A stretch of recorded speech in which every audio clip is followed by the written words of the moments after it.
Bismillahirrahmanirrahim. Assalamualaikum warahmatullahi wabarakatuh dan salam sejahtera.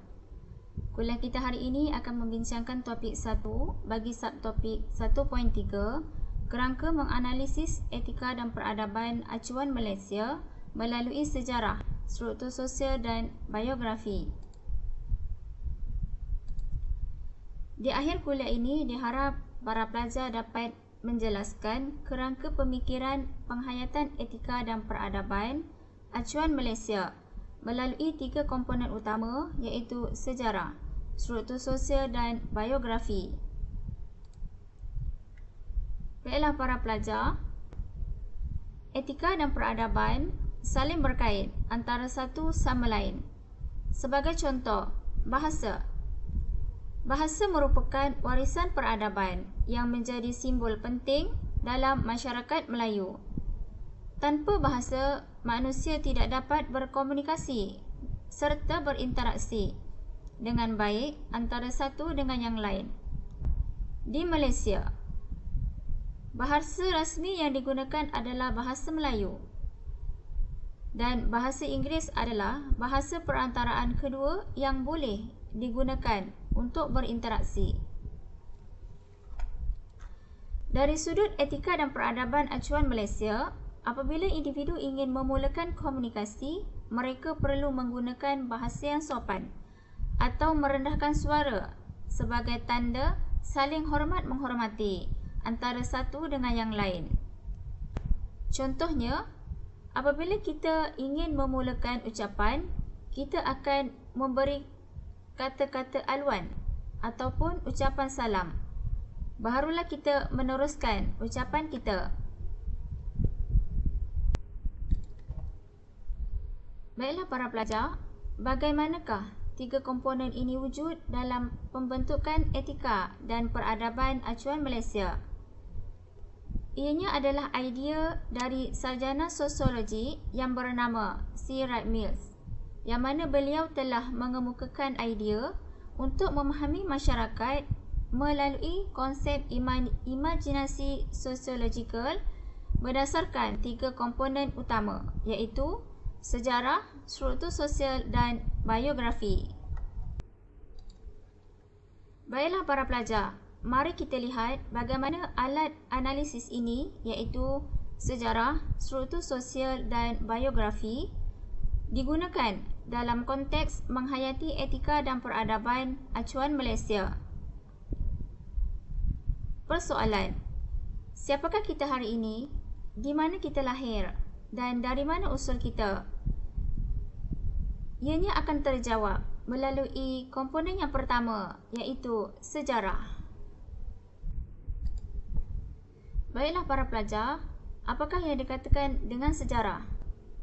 Dalam konteks ilmu sosiologi, sejarah ialah himpunan peristiwa dan pengalaman lalu yang berkait, melibatkan individu, keluarga dan komuniti dalam masyarakat.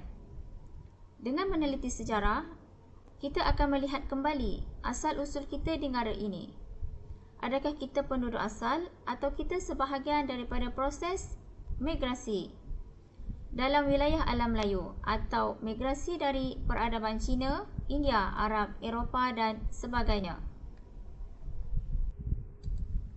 Dan kita mungkin tertanya-tanya dan ingin mengetahui bagaimanakah pembentukan negara kita.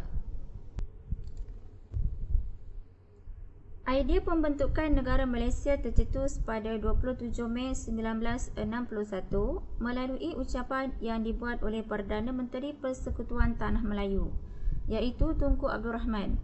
Ucapan tersebut berlangsung di hotel di Singapura semasa majlis makan tengah hari di hadapan Persatuan Wartawan Luar Negeri di Asia Tenggara. Cetusan idea Tunku Abdul Rahman adalah untuk mewujudkan satu bentuk penyatuan ekonomi dan politik yang melibatkan Persekutuan Tanah Melayu dengan wilayah jajahan British, iaitu Singapura, Borneo Utara, iaitu Sabah, Sarawak dan Brunei. Idea ini telah menarik perhatian wartawan-wartawan yang hadir pada hari tersebut dan kemudiannya menimbulkan pelbagai reaksi positif dan negatif di Asia Tenggara, terutamanya di wilayah-wilayah yang terlibat. Baiklah para pelajar, dengan meneliti dan mempelajari sejarah, kita akan dapat mengetahui peristiwa dan pengalaman lalu.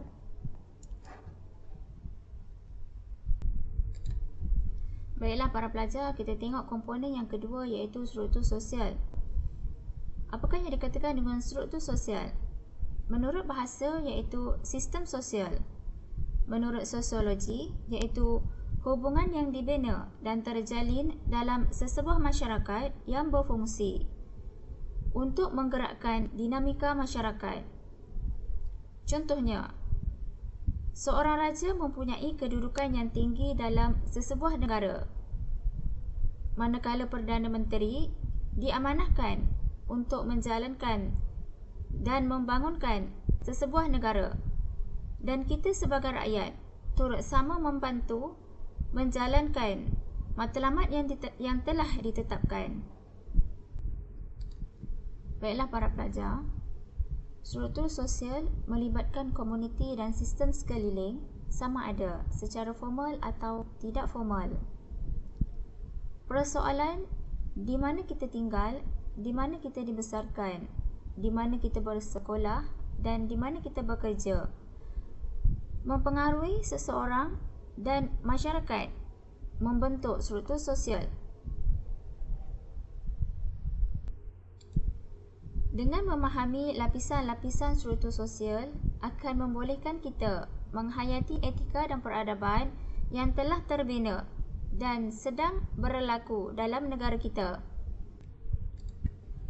Baiklah para pelajar, berdasarkan gambar rajah ini, apakah yang anda lihat dan fahami? Berdasarkan gambar rajah ini, apakah yang anda lihat dan fahami? Saya tinggalkan persoalan ini untuk anda fikirkan dan bincangkan. Sekaligus, ia akan membantu anda untuk memahami konsep struktur sosial. Baiklah para pelajar, kita lihat komponen yang ketiga iaitu biografi. Apakah yang dikatakan dengan biografi? Menurut bahasa, iaitu riwayat atau kisah hidup seseorang. Menurut sosiologi, iaitu fenomena struktur sosial dan proses sejarah yang mencorakkan pengalaman individu, keluarga, komuniti dalam masyarakat dan sebaliknya, boleh pula mencorakkan struktur sosial dan proses sejarah.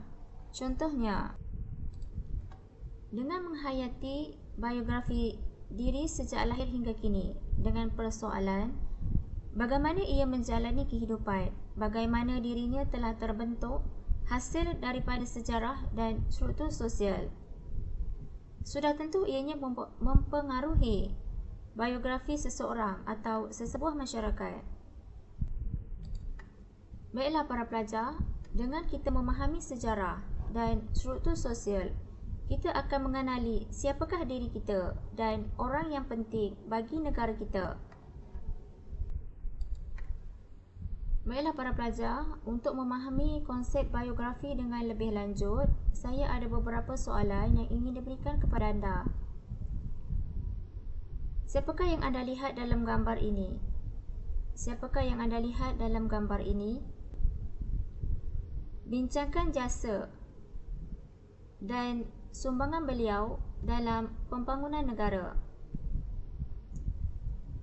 Baiklah para pelajar, saya tinggalkan persoalan ini untuk anda fikirkan dan bincangkan bersama. Dan saya yakin anda akan lebih faham apakah yang dikatakan dengan biografi.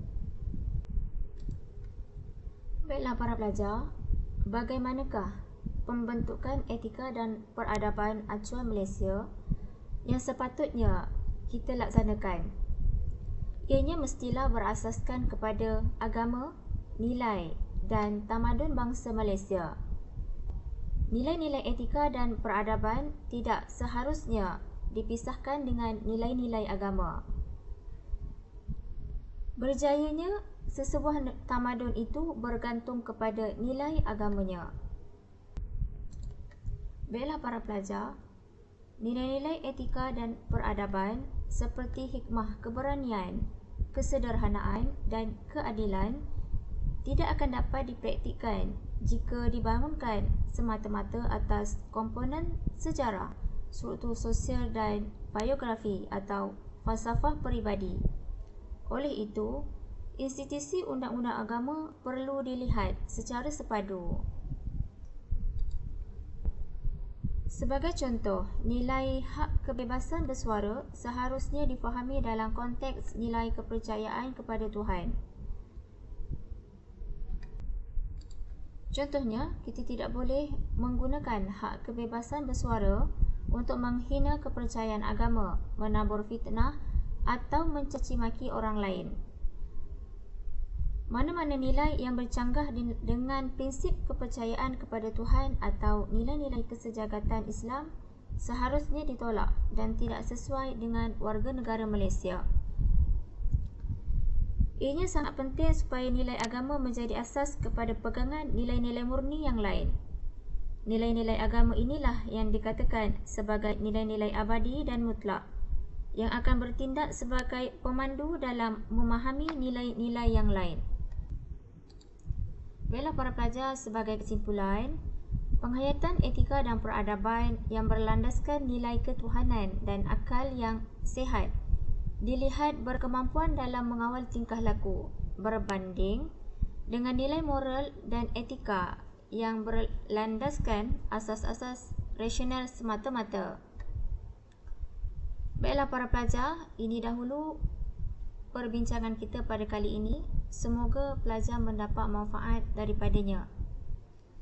Sekian, Assalamualaikum warahmatullahi wabarakatuh dan terima kasih.